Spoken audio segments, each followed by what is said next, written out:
छायेखाली मुळीच नव्हती वान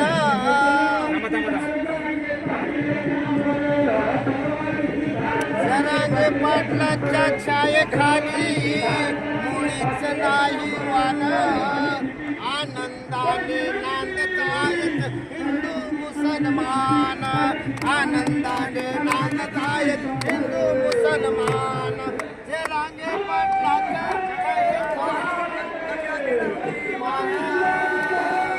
जरांगे पाटलाच्या छायेखाली कशाची नव्हती वान आनंदाने नांदत आहेत हिंदू मुसलमान आनंदाने नांदत आहेत हिंदू मुसलमान आनंदाने नांदत आहेत हिंदू मुसलमान यातून एकच सांगायचं आहे सर्व जाती धर्म गुण्यागोविंदाने नांदत आहे आणि तुमच्या राजकारणासाठी विनाकारण राजकारण वेटीस धरून एकामेकात बंधुत्व जे आहे बंधू ते त्यात कुठेतरी मिठाचा खडा टाकू नये आणि हे राजकारणासाठी चाललेला हा खेळ जास्त खेळत राहावं आणि वेटीत धरावं आणि आपल्याला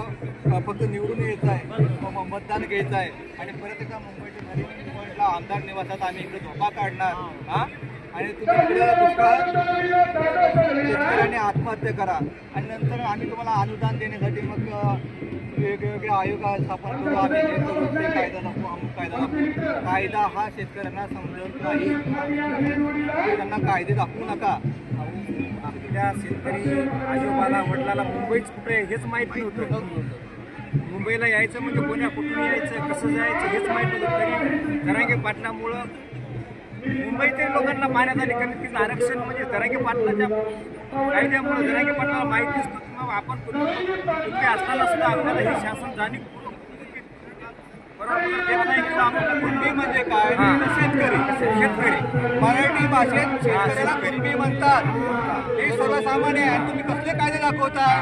हा आणि कायदे कोण बनवतं आम्ही निवडून दिलेली माणसं आणि ते इम्प्लिमेंट कोण करतं कोर्ट करतं हे मराठा समाजाला कळलं नाही कारण तो तिथं शिकला नाही जो शेतकरी शेती कसतो म्हणजे ते कुठली मराठा शेतकरी म्हणजे कुठली झाला तिथं आणि 79 वर्षात आला तुम्ही कायद्याची भीती घालत आहे अरे त्या ब्रिटिशांना इथून हाकलून लावलं त्या मराठा समाजाने त्या समाजाला तुम्ही कायदा दाखवता बोललाय आणि फक्त आता जास्त वेळ न लावता म्हणून जरांगे पाटलांना आरक्षण फक्त द्यावं तिची आमची एवढी इच्छा आहे हे एक मराठा लाख मराठा